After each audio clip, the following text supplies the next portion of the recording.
تو یہ اللہ تعالیٰ پھر یہود و نصارہ سے کنکلوڈنگ گفتگو کرتے وقت ایک اور یونیورسل ٹروتھ، اور یہ ٹروتھ بار بار قرآن میں مختلف جگہوں پہ آتا ہے، وَاتَّقُوا يَوْمًا لَا تَجْزِي نَفْسٌ عَن نَفْس، ڈر جاؤ اس قیامت کے دن سے جس دن کوئی جان کسی دوسری جان کے عوض قبول نہیں کی جائے گی۔ یہاں وہ مشرکین عرب کے جو سردار تھے وہ کہتے تھے کہ ہمارے پیچھے چلو، کل کو پکڑ بھی ہوئی تو ہم اپنا آپ پیش کر دیں گے، تمہیں چھڑوا لیں گے۔ اللہ نے کہا کسی جان کے بدلے کوئی نہیں۔ اچھا دنیا میں یہ عشق مشوقی میں ہوتا ہے کہ میں تیرے لیے جان دے دوں گا، اللہ کہہ رہا ہے کوئی قیامت دن کوئی عشق مشوقی کوئی اس طرح کی شو بھی کرنے کی کوشش کرے گا نا، ویسے تو کسی کی ضرورت نہیں کہ کام کر جائے، ٹھیک ہے، ایسے ہی عشق سارا نکل جائے گا، ایک صرف گرم سلاخ کسی نو پھیرو تو لگ پتہ جاتا ہے، ٹھیک ہے نا۔ تو کوئی جان سے دوسری جان بدلے کے طور پہ قبول نہیں کی جائے گی، یونیورسل ٹروتھ دیکھ لیں، نمبر 1 یہ چیز۔ نمبر 2 ولا يقبل منها عدل، اور نہ کسی سے کوئی مالی تاوان، کوئی رشوت کے طور پہ چیز لی جائے گی کہ چلو جی پیسے لے کے چھوڑ دو۔ ولا تنفعها شفاعة ولا هم ينصرون، نہ ہی کسی کی سفارش کام آئے گی اور نہ ہی ان کی مدد کی جائے گی۔ دنیا میں بھی یہی ہوتا ہے نا، جان کے بدلے جان۔ یہ بہت کم کیسز میں ہمارے قبائلی علاقوں میں ہوتا ہے کہ جب کوئی لڑائی ہوتی ہے یا وہ کسی نے کسی کی بچی کے ساتھ نکاح کر لیا، وہ کہتا ہے جی آپ اس کی بچی لے جائیں، ایک جان کے بدلے دوسری جان۔ وہاں بھی قبائلی سسٹم میں ہوتا تھا، ایک بندہ ادھر سے قتل ہوتا تھا، وہ ادھر سے ایک کر دیتے تھے، حالانکہ وہ قاتل ضروری نہیں کہ وہ اسی قاتل کو قتل کریں، کوئی ایک بندے کو قتل کر دیا۔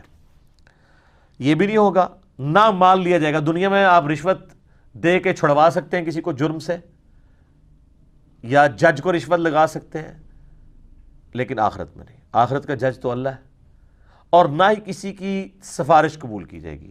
تو مجھے بتائیں یہ آیت نمبر 123 سورۃ البقرہ کی پڑھنے کے بعد کوئی شخص کسی پیر کا یہ دعویٰ قبول کر لے گا کہ میں اس وقت تک جنت میں نہیں جاؤں گا جب تک کہ تمہیں بھی ساتھ نہ لے جاؤں؟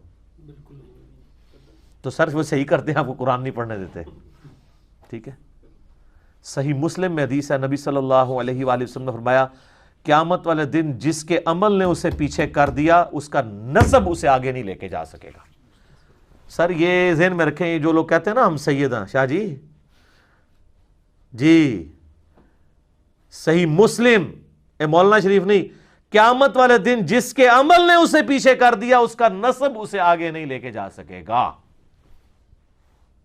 اب آپ کو وہ حدیث سمجھ آئے گی جو بخاری مسلم دونوں میں ہے، اے میری بیٹی فاطمہ میرے مال سے جو تو نے لینا ہے مجھ سے لے لے، اگر اللہ کے حضور پکڑی گئی تو میں تیرے کچھ کام نہیں آؤں گا۔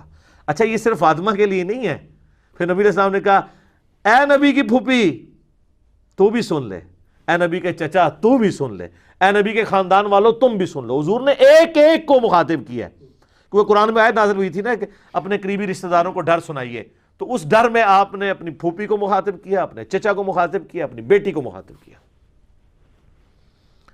تو وہ یہی چیز ہے۔ اچھا یہ جو آج ہمارے انڈیا پاکستان بنگلہ دیش کے مسلمانوں کو یہ شفاعت کا کنسیپٹ ہے، تو یہ یار مطلب صحابہ اور اہل بیت کو کیوں نہیں تھا سمجھ آئی کہ یہ شفاعت جو کچھ بھی ہے تیرے محبوب کی امت سے ہے؟ کوئی ضعیف روایت بھی ہے کہ جو کچھ بھی ہے تیرے محبوب کی امت سے ہے؟ کسی سے عقیدہ قول، کسی تابعی کا قول اس طرح تو ہے ہی نہیں ہے۔ عمل ہے پھر یقیناً اگر کسی کا عمل بہتر ہوا تو پھر اللہ تعالیٰ اس کے نسب کا فائدہ بھی اسے دے گا۔ یہاں دیکھ لیں بنی اسرائیل کو اللہ نے کہا میں نے سارے جہان والوں پہ فضیلت دی، کیوں؟ اولاد ابراہیم تھے، لیکن ضربت علیہم الذلہ بھی ان کے اوپر ہی آیا ہے۔ پھر اللہ نے یہ نہیں دیکھا کہ ابراہیمی ہے تو چھوڑ دیں ابراہیمی ہونے پہ۔ ہماری امت کے اندر بنو اسماعیل کو اللہ نے فضیلت دی تمام جہان والوں پہ، تو آپ دیکھ لیں کہ پھر حسن و حسین ہی جنتی نوجوانوں کے سردار ہیں، سیدہ فاطمہ ہی جنتی عورتوں کی سردار ہیں، نبی علیہ السلام کی جو اہل بیت ہیں ان کو ہی نسبت۔ پھر اسی طریقے سے بخاری مسلم میں حدیث ہے کہ خلافت جو ہے وہ قریش میں رہے گی۔ قریش کون ہے؟ بنی اسماعیل، غیر بنو اسماعیل میں سے کوئی خلیفہ نہیں بن سکتا۔ تو یہ آپ ساری چیزیں دیکھیں تو آپ کو پتہ چلے گا یہ ساری چیزیں اس وقت فائدہ مند ہیں جب کسی کے اعمال بھی اچھے ہوں۔ اللہ تعالیٰ فرما رہا ہے کہ ہم نے اسے کہا تو ہمیں انسانیت کا امام بنانے والے ہیں۔ ہائے ہائے، تو ابراہیم علیہ السلام کہتے ہیں قال ومن ذریتی، تو یا اللہ جو میری اولاد ہے وہ بھی ہوگی، جواب کیا انٹلیکچوئل ہے، مختصر جواب ہے اور کمال کا.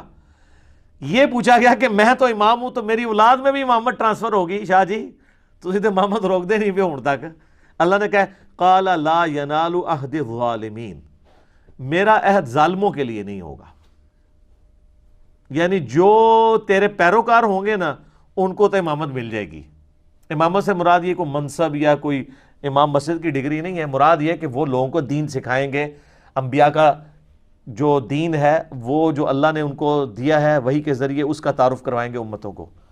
تو اللہ نے فرما دیا اس میں بھی کہ تیری اولاد میں بھی کوئی ہوا نا اگر وہ ظالم ہوا، اپنی جان پہ ظلم کرنے والا. سب سے بڑا ظلم کون سا ہے؟ شرک. ان الشرک لظلم عظیم، سورہ لقمان آیت نمبر 13. اگر تیری اولاد کے اندر کوئی ظلم کرنے والا ہوا، چاہے وہ شرک کرنے والا یا گناہ کبیرہ کرنے والا، وہ کوئی امام نہیں بنے گا. آپ بے شک کہتے رہے سید نے سوٹا لا رہے ہیں جی، سید ہیں نا جی، گوٹے گڈے پکڑو. اور اللہ تعالیٰ فرما رہا ہے ابراہیم جو تیرے طریقے پہ نہیں چلے گا نا اس کے لیے کوئی ڈگری نہیں ہوگی. تو اس میں یہ امپلائڈ ہے کہ اگر تیری اولاد میں کوئی تیرے طریقے پہ چلے گا تو وہ امام بھی وہی ہوگا. تو امام حسین ہے نا امام، سر امام حسن ہے نا امام، وہ ڈیزرو کرتے ہیں. ابراہیمی اولاد ہے، انہوں نے پرفارم بھی کی ہے. تو قرآن سے یہ حسنین کریمین کی امامت قرآن سے ثابت ہوتی ہے، یہ والی امامت. وہ ڈیوائن امامت نہیں کہ جو ختم نبوت کے منافی ہے. اس پر میرا کلپ بھی آپ دیکھ لیں، عقیدہ امامت یوٹیوب پہ جا کے. تو اللہ تعالیٰ ماتا ہے ظالموں کو عہد نہیں ملے گا. ہاں تیری اولاد میں کوئی تیرا پیروکار ہوگا. تو یہ وہی حدیث صحیح مسلم کی کہ جس کو اس کے عمل نے پیچھے چھوڑ دیا اس کا نسب اسے آگے نہیں لے کے جا سکتا. اللہ اکبر.